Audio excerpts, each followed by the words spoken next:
Êxodo capítulo 20, a gente estava falando sobre os 10 mandamentos, comentamos alguns. O último que nós comentamos foi o 5º mandamento, que é, conforme Paulo fala, é o primeiro mandamento com promessa, que é honrar o pai e a mãe, e se você fizer isso, você vai ter uma longa vida sobre a terra, uma vida, não diz aqui, mas está subentendido, uma vida próspera, né? E depois os outros mandamentos, eles são bem óbvios, né? Não matarás, não adulterarás, não furtarás. Então é o 6º, 7º e 8º, né? Não matarás, não adulterarás, não furtarás. E aí o 9º mandamento é: não dirás falso testemunho contra o teu próximo. Então, se você for dar testemunho sobre alguém, não é para dar um falso testemunho, né? Isso é muito importante num julgamento, é claro, mas também é importante no dia a dia, né? Quando você fala de uma pessoa para alguém, então você pode estar quebrando esse mandamento se você não fala certo, né, a respeito da outra pessoa. E esse foi o 8º que eu falei? 9º, né? Aí o 10º é: não cobiçarás. Aí, não cobiçar, e aí tem uma lista de coisas que você não deve cobiçar. É lógico que a gente não deve cobiçar nada do que é do nosso próximo, né? Mas aí então ele especifica aqui: não cobiçar a casa do teu próximo, não cobiçar a mulher do teu próximo, não cobiçar o seu servo, nem a sua serva, nem o seu boi, nem o seu jumento, nem coisa alguma que pertença ao teu próximo. Então, ele diz algumas coisas ali que é comum as pessoas cobiçarem, né?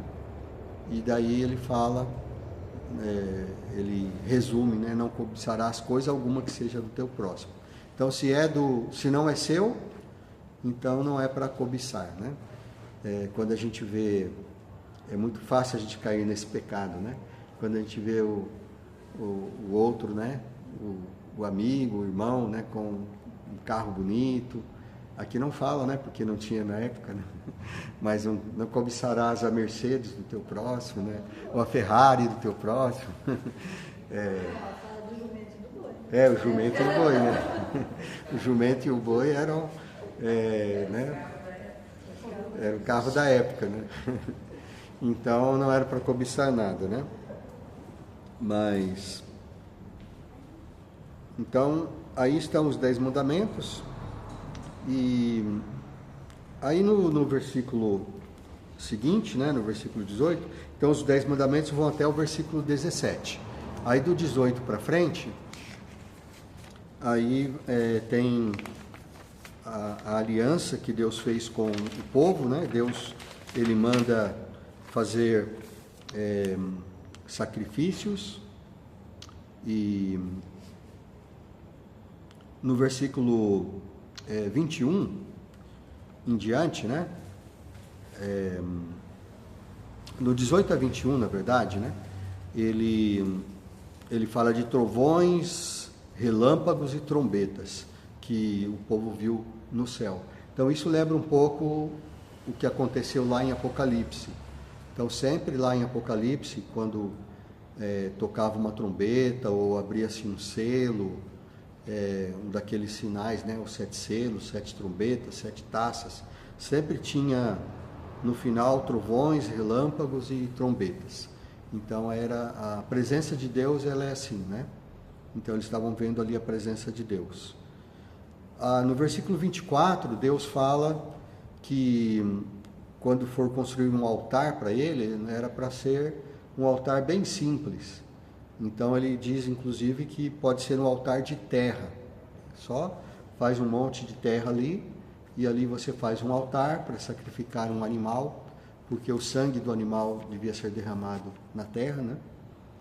E ele falou que podia até fazer um altar de pedras, mas tinha que ser pedras comuns, pedras não lavradas, não pedras trabalhadas, né? Então, fala da simplicidade com que se devia fazer, não era para fazer coisas grandiosas.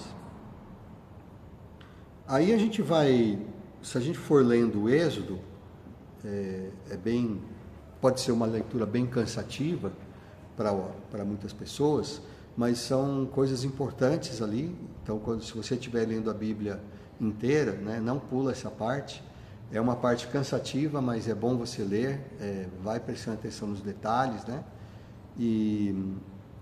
Então, no capítulo, mas a gente pode passar aqui rapidamente, porque no capítulo 21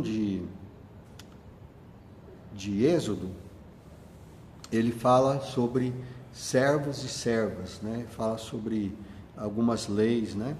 Que ele vai colocando ali algumas regras para a convivência das pessoas. É interessante que Deus não proíbe a escravidão, né? Ele não fala que não pode escravizar, mas é claro que Deus não aprova a escravidão. Mas o que Deus faz? Ele, em vez dele já, vamos dizer assim, logo de cara, erradicar a escravidão, ele aceita o que o povo está fazendo, que já era costume, mas ele coloca algumas regras. Isso se parece um pouco com o que Jesus falou quando eles perguntaram a respeito do divórcio. Eles perguntaram para Jesus, é lícito o homem se divorciar da sua mulher? E Jesus falou que não, que o certo é, uma vez que se casou, né, os dois se tornam uma só carne. E ele cita lá o começo, quando Deus criou o homem e a mulher, ele fala: por isso deixará o homem o seu pai e a sua mãe, e se unirá à sua mulher, e se tornarão os dois uma só carne. E aí Jesus fala: portanto, o que Deus uniu, o homem não deve separar, né? Então, quando se casam, é para sempre, até que a morte os separe, né? Mas aí eles falaram: mas então por que Moisés mandou dar carta de divórcio? Aí Jesus disse: é por causa, Moisés não mandou, ele permitiu, né? Deus permitiu que isso acontecesse, mas era por causa da dureza dos vossos corações. Então, por causa da dureza do coração do homem, é que também aqui Deus, ele não aprova a escravidão, mas ele impõe regras ali para a escravidão. Então, ele fala no capítulo 21 sobre isso. Ele fala, por exemplo, no versículo 12 do capítulo 21, ele fala sobre algumas regras sobre a violência, né? Então, quando houvesse brigas, porque ele, né, é claro que Deus não queria que houvesse brigas, mas ele sabia que ia acontecer. Então, ele coloca regras. E no versículo 12, aliás, no versículo 24 do Êxodo 21, 24, é que tem aquele famoso versículo que fala olho por olho, dente por dente, né? Olho por olho, dente por dente, né? Que ficou famosa essa frase, né? Porque significa que se você me faz alguma coisa, eu tenho o direito de fazer outra coisa do mesmo jeito. Se você machucou o meu olho, eu tenho o direito de machucar o seu olho. Se você arrancou o meu olho, eu tenho direito de arrancar o seu olho, né? Se você quebrou o meu dente, eu tenho direito de quebrar o seu dente, e assim por diante, né? Então, quer dizer, era uma lei, né, que foi estabelecida, que é justa, né? Isso é a justiça. Mas é interessante que quando Jesus ele proclama a lei do reino, do seu reino, que especialmente lá em Mateus capítulo 5, versículos 38 e 39, que tem outra frase famosa também, que Jesus fala. Ele diz, olha, está escrito lá na lei, nos antigos, né, que a lei deve ser olho por olho, dente por dente. Mas eu digo para vocês que a justiça que vocês devem exercer deve ser muito superior. E ele fala também uma frase famosa, que se alguém te bater na face direita, você deve virar também a face esquerda, né? Ou isso também ficou famoso, né? Essa frase, que você deve dar a outra face. Então, o que é certo?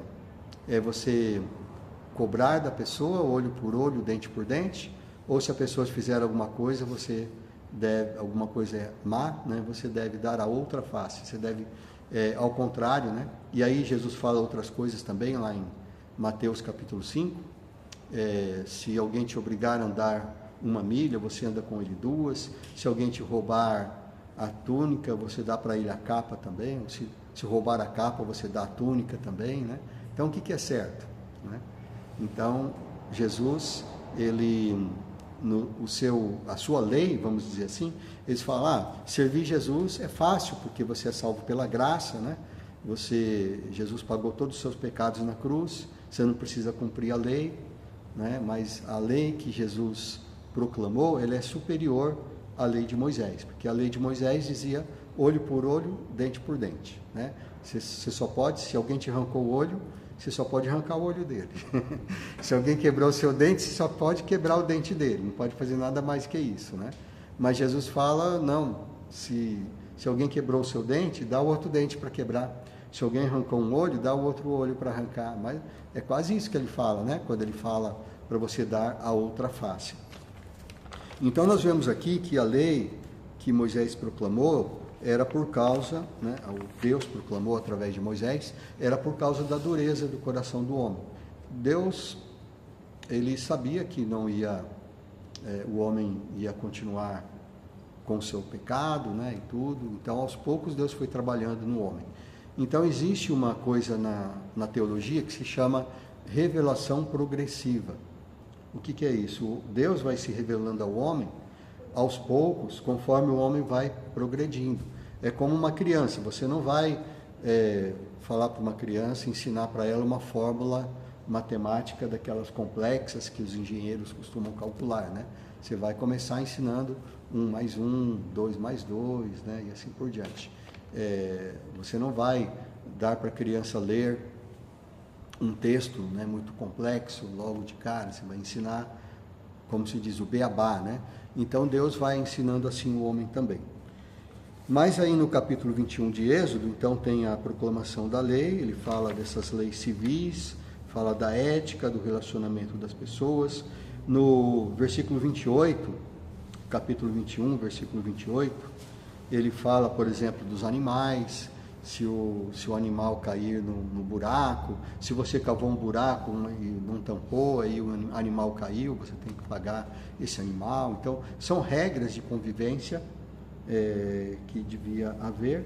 No capítulo 22, ele fala sobre o direito da propriedade, como que deve funcionar, ele fala da ética nos negócios, ele fala de relações sociais, ele fala de algumas leis civis, do relacionamento do homem e da mulher, né? Se o homem seduzir uma mulher e a mulher era virgem, aí então ele tem a obrigação de se casar com ela. Se ele não quiser se casar, ele tinha que pagar o dote, porque naquele tempo se pagava o dote, né, pela mulher, ou a mulher, o pai da mulher que tinha que pagar o dote para o homem se casar com ela. Então todas aquelas regras antigas, né, não é que Deus aprova que fosse assim, mas é que as coisas eram assim, e Deus então ele coloca alguns limites. Então ele fala de leis protegendo os órfãos, os estrangeiros, as viúvas. Então tudo isso está colocado ali como lei na Bíblia, né? E no capítulo 23 tem uma coisa interessante. Capítulo 23, 1 é a lei das fake news. Tem a lei das fake news na Bíblia, né? Eu acho que os juízes lá se inspiraram nessa lei aqui na Bíblia, né, para fazer a lei da fake news, né? Que é Êxodo 23, 1, que é para você não espalhar notícias falsas, né? Então, não tinha WhatsApp naquela época, né? Nem Instagram, nem Facebook, mas se tivesse, então você não poderia compartilhar uma coisa sem você ele seria mais ou menos assim esse versículo, né? Não compartilhe alguma coisa sem você se certificar de que é verdade, né? Então, cuidado para não compartilhar mentiras, né? Então, a lei da fake news está aí na Bíblia, né? 3.000 anos atrás já estava escrita. Aqui também, no capítulo 23, fala sobre os juízes, né? Que os juízes deveriam ser justos. Coisa rara, né? O juiz ser justo. Não é raro, né? Não era para ser raro. O normal, o natural é que o juiz seja justo, né? Mas então já falava sobre isso. Fala do ano sabático, né? Que o homem devia, o agricultor devia plantar durante 6 anos, mas no 7º ano ele devia deixar a terra sem plantar. Ele devia só comer o que foi colhido no ano anterior, né? E aí a partir do 8º ano é que ele ia plantar novamente. E ele faz um reforço a respeito do sábado, né? No capítulo 23. Por que Deus fala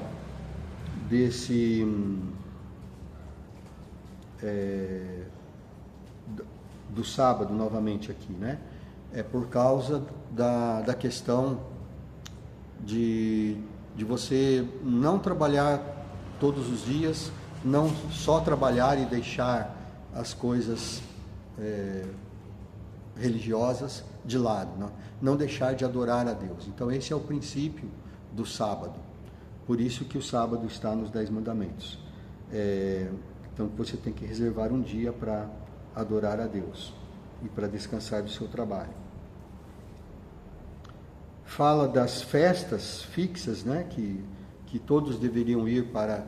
Ele ainda não tinha determinado qual cidade, depois essa cidade se tornou a cidade de Jerusalém, mas ele falou: quando vocês estiverem na sua terra, vocês vão ter uma cidade onde vocês vão ter ali um templo, e todos devem ir nessa cidade pelo menos 3 vezes por ano para adorar. E essas festas era a festa dos pães asmos, que para nós hoje é a Páscoa, é a festa das primícias, ou da colheita do trigo, né, que seria mais ou menos no mês de maio ou junho, para nós aqui, né, que também nós comemoramos nessa época a festa de Pentecostes, né? Tem uma cidade lá na Grande São Paulo, que é Mogi das Cruzes, que é feriado no dia de Pentecostes, né? Só que o dia de Pentecostes é sempre no domingo. Então o feriado cai no domingo, né? Mas tem um dia lá que é feriado, que é comemorado o aniversário da cidade, e nessa semana eles têm a festa do Divino Espírito Santo, lá em Mogi das Cruzes, que é a festa de fundação da cidade. E então é sempre no dia de Pentecostes. E tem a festa da colheita, ou a festa de Sucote, ou a festa das cabanas, ou dos tabernáculos, que é comemorado mais ou menos no mês de setembro e outubro, né, para nós, mês de setembro e outubro. Então lá em Israel sempre se comemora essas festas, né? São as 3 festas mais importantes do ano. Aí tem outras festas também, mas essas foram dadas lá desde o tempo de Moisés. Em Êxodo 23:20, Deus menciona o anjo que estaria sempre à frente deles. Então lembra que esse anjo ele estaria na nuvem. A nuvem seria para eles proteção contra o sol durante o dia, e à noite seria uma iluminação para eles. E o anjo do Senhor estaria sempre ali, caminhando adiante deles. Então Deus os adverte. Ele diz para não fazer alianças com os povos daquela terra. Ele menciona como que eles iam vencer a guerra, como que Deus ia ajudar eles a vencer a guerra. Então não era só com a espada que eles iam vencer, mas Deus ia mandar também, por exemplo, vespões, né, que eram, não sei o que seriam, abelhas gigantes, né, não sei, vespas gigantes, né, que iam atacar os exércitos. Então trovões e raios e tudo ia dar errado para o exército inimigo. Então era desse jeito que eles iam vencer as batalhas. Em Êxodo capítulo 24, que tem a aliança em si, ela é dada aqui, né? Ou seja, é a antiga aliança. Nós falamos que esta primeira parte da Bíblia é o Antigo Testamento, ou é a antiga aliança. E a parte que começa com Mateus, nós chamamos de o Novo Testamento, ou a Nova Aliança. Então, a antiga aliança, ela é exatamente aqui, no capítulo 24 de Êxodo. Olha só que interessante. Êxodo 24, 8. Diz o seguinte: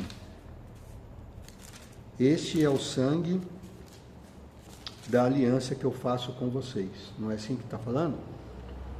24, 8. Então tomou Moisés aquele sangue, né, o sangue do sacrifício que ele fez, conforme Deus orientou. Ele aspergiu sobre o povo e disse: eis aqui o sangue da aliança que o Senhor fez convosco, a respeito de todas estas palavras. Então, quando Moisés proclamou essa aliança com o povo, ele derramou o sangue, ele aspergiu o sangue no povo e ele disse: esse é o sangue da aliança. Isso faz vocês lembrarem alguma coisa? O que faz vocês lembrarem quando Moisés fala essas palavras? Esse é o sangue da aliança que Deus faz com vocês, que o Senhor faz com vocês. E ele aspergiu o sangue no povo. Né? Faz lembrar a ceia, a última ceia, né? A ceia do Senhor. O que Jesus fala lá por exemplo, em Mateus, capítulo 26, versículo 28. Jesus, ele toma o pão, ele parte, ele diz: esse é o meu corpo que é dado por vós. Depois de ter ceado, ele toma o cálice, e o que ele fala? Este é o cálice, esse é o meu sangue, né? Esse é o sangue da nova aliança, derramado em favor de muitos. Então, a mesma coisa praticamente que Moisés faz, Jesus repete, só que Jesus está fazendo uma nova aliança. E esta aliança, o sangue que Moisés aspergiu sobre o povo, era um sangue de carneiros, de touros, né? Era um sangue dos sacrifícios ali oferecidos. Mas a aliança que Jesus fez era o seu próprio sangue, que seria derramado. Então, por isso que tem a antiga aliança e a nova aliança. Quando Jesus morre na cruz por nós, ele está com o seu próprio sangue, ele está fazendo a nova aliança. Então, é uma aliança de sangue, é uma aliança, eu acho que é Hebreus que fala que não existe testamento, né? O testamento não tem valor se aquele que fez o testamento não morrer, né? Ele tem que morrer para ser válido o testamento. Então, por isso que Jesus teve que morrer, para o testamento, né, que ele deixou, a herança que ele deixou para nós, que foi a vida eterna, tivesse validade. Então, ele morreu na cruz por nós, derramou o seu sangue por nós. Então, vamos parar por aqui hoje, né? Êxodo 24, 8, esse versículo é muito importante na Bíblia, né? É quando tem a primeira aliança, ou a antiga aliança, né? Fala que Moisés, ele pegou o livro, né, que estava escrito aliança, ele aspergiu o sangue ali, porque era para validar esta aliança, e isso nos remete à nova aliança que Jesus fez, né? Em Mateus 26, 28, é isso? Então, Êxodo 24, 8 e Mateus 26, 28. Está aí as duas alianças, né? A antiga aliança e a nova aliança. Então, graças a Deus que Ele deu para nós a nova aliança, né? Porque se fôssemos depender da antiga aliança, quem de nós poderia ser salvo? Quem de nós poderia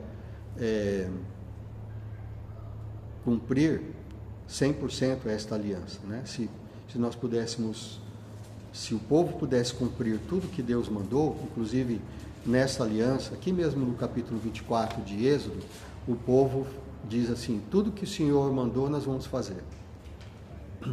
É aquele negócio que é fácil você falar, mas é difícil fazer, né?